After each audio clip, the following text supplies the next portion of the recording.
Hello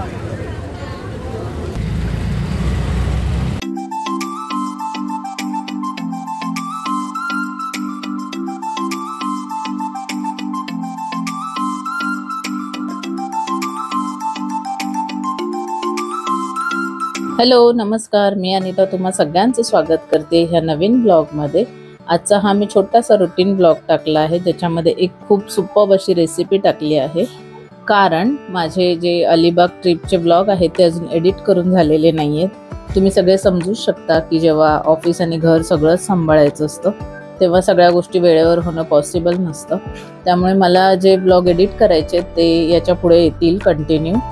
तोपर्यंत तुम्ही ही छोटीशी रेसिपी आणि माझं आजचं रुटीन बघून घ्या। ऑफिसला जाताना आज पोहोचले मी वेळेवर आणि डायरेक्ट घरी निघाल्यानंतरच मी कॅमेरा घेतलाय, कारण ऑफिसमध्ये सध्या ऑडिट चालू असल्यामुळे मला अजिबात वेळ नाही मिळत। संध्याकाळी घरी पोहोचल्यानंतर जाताना जरा भाजी घेतली मी आणि ऋतुजा पण मला भेटली होती, त्यामुळे मग तिने शूट केलं। रोज मी काही ना काहीतरी घेऊन जात असते घरी, पण तेव्हा मला शूट करता येत नाही। एका हातात बॅग एका हातात मोबाईल असं सगळं मॅनेज होत नाही, पण आज चान्स होता तर मग हे पण सीन शूट करून घेतला। त्यानंतर मग मी आणि ऋतुजा घरी गेलो, कारण आज ती पण क्लासवरून माझ्यासोबतच आली होती। सो आम्ही दोघी जणी घरी निघालो। आणि खरं तर घरी जाताना सगळ्याच ज्या वर्किंग लेडीज आहेत त्यांच्या डोक्यात हेच चालू असेल की आता घरी जाऊन काय बनवायचं, आणि माझ्याही डोक्यात तेच चालू होतं। हा विचार करत करत घरी पोहोचलो आणि आज आम्ही दोघींनी सेम कपडे घातले होते, म्हणून मग मी जरासं शूट करून घेतलं। त्याच्यानंतर पोहोचलो घरी आणि ऋतुजाची फरमाईश होती म्हणून मग पनीर पराठे करायला घेतले। हे जे पनीर आहे ते खूप जास्त सॉफ्ट होतं, मलाई पनीर होतं। तुम्ही कोणत्याही पनीरचं करू शकता, नॉर्मल पनीरचं पण आणि मलाई पनीरचं पण। पण मी एक गोष्ट नोटीस केली की मलाई पनीर जेव्हा आपण यूज करतो तेव्हा ते ना असं कुस्करल्यानंतर खूप कमी होतं क्वांटिटीमध्ये, आणि जे आपलं नॉर्मल पनीर असं ते कसं एवढं स्टिकी होत नाही, एवढं सॉफ्ट होत नाही डो सारखं, त्यामुळे ते जास्त राहतं क्वांटिटीमध्ये, हे मी नोटीस केलंय। बाकी तुम्हाला जे पनीर वापरायचं तुम्ही वापरू शकता। त्याच्यामध्ये मसाले ॲड करायचे, जिरे पावडर, धने पावडर, थोडीशी आलं लसूणची पेस्ट आणि त्याच्यानंतर हळद आणि लाल तिखट, हे सगळे मसाले आपण घालायचे। मसाले तुम्ही तुमच्या आवडीनुसार कमी जास्त करू शकता। आम्हाला पर्सनली घरामध्ये जिराचा फ्लेवर खूप आवडतो, त्यामुळे आम्ही जास्त घालतो जिरे पावडर। आणि थोडीशी मी इथे काळी मिरी पावडर म्हणजे ब्लॅक पेपर पावडर पण ॲड केलेली आहे, त्याच्यामुळे ना खूप जास्त छान त्याला टेस्ट येते।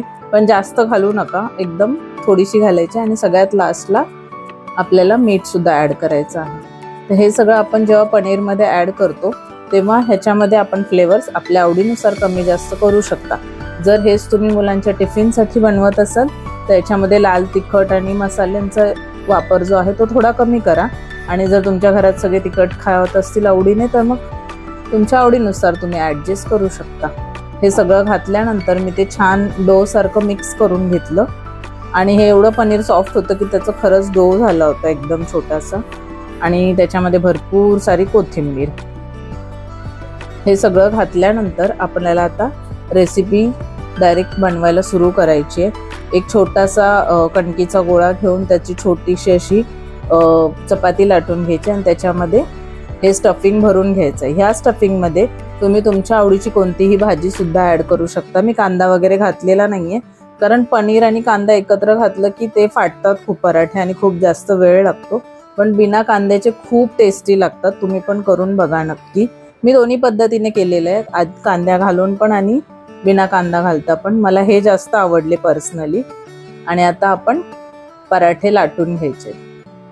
तर तुम्ही तुमच्या आवडीनुसार कांदा घालून पण करा, पण बिना कांद्याचा पण एकदा ट्राय करा, खरंच खूप छान लागतात। आणि आजचे पराठे इतके टेस्टी झाले होते की ते सगळेच संपले। म्हणजे मला असं वाटलेलं की एक दोन राहिले तर मग सकाळी नाश्त्याला पण होतील, पण तसं नाही झालं। सगळेच पराठे एकाच वेळी जेवताना संपून गेले। लाटून झाल्यानंतर असा दिसतो। तुम्ही तुमच्या आवडीनुसार इथे जाड आणि पातळ कसाही तुम्हाला पाहिजे तसं लाटू शकता। आणि रेडी आहे आपला पराठा आता डायरेक्ट खाण्यासाठी। हा पराठा तुम्ही सॉस बरोबर, चटणी बरोबर किंवा नुसताच असाही खाऊ शकता। थोडासा जाड केलात तर तो म्हणजे नंतरही खाऊ शकता, सॉफ्ट होतो. आणि एकदम पातळ केला तर तो गरम गरमच छान लागतो. पण हे पराठे टेस्टीच लागतात, तुम्ही कशाही पद्धतीने केले तरी. तर ही छोटीशी आणि क्विक रेसिपी दाखवायची होती तुम्हाला, म्हणून मी आजचा व्लॉग स्टार्ट केला होता. पण आजच्या व्लॉगमध्ये मी जास्त काही नाही दाखवू शकले. होतं असं कधी कधी जेव्हा वर्कलोड जास्त असतो तेव्हा. आय होप तुम्ही सगळेजण समजून घ्याल आणि ही पराठ्याची रेसिपी नक्की करून बघा आणि कशी झाली होती हे मला नक्की कमेंट बॉक्समध्ये सांगा. याच्यामध्ये मी अजून काही इम्प्रूव्ह करू शकते तर ते पण मला सांगा.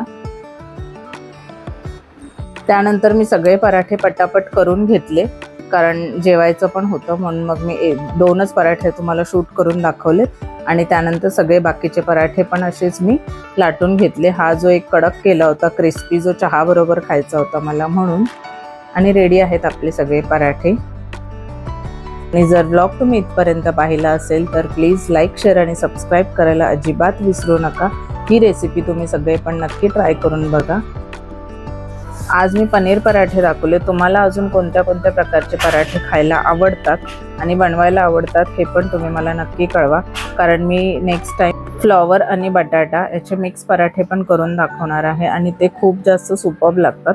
नुसते बटाट्याचे पराठे पण छान लागतात, पण फ्लॉवर बटाट्याचे पराठे मिक्स केले तर ते कळणारही नाही मुलांना, की जे खात नसतील फ्लॉवर त्यांनाही कळणार नाही की याच्यामध्ये फ्लॉवर ॲड केलेला आहे. त्याची रेसिपी पण मी लवकरच शेअर करेन जसा मला वेळ भेटेल तसा. आणि तुम्ही अजून कोणत्या कोणत्या भाज्यांचे पराठे करता हे पण मला नक्की सांगा. मी पण नक्कीच ट्राय करेन, कारण मी पण सध्या वेगवेगळ्या रेसिपीज ट्राय करते. जर मला आवडली किंवा मला जमली एखादी रेसिपी तर मी पण तुमच्याबरोबर शेअर करेन.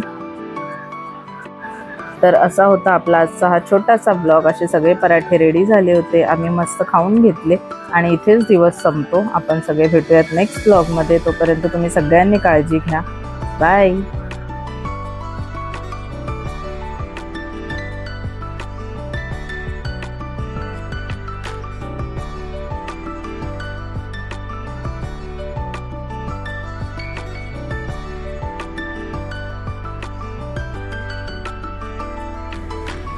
Hello, welcome back to my blog. आणि अशी छान छान आजची पराठ्यांची रेसिपी तुम्ही सगळे पण ट्राय करा. आणि साधे सिंपल पण खूप खूप खूप टेस्टी असे पराठे तुम्ही पण सगळेजण खाऊन बघा. आजचा छोटासा ब्लॉग मी इथेच संपवते. भेटूयात आपण सगळे नेक्स्ट ब्लॉगमध्ये. तोपर्यंत काळजी घ्या. बाय.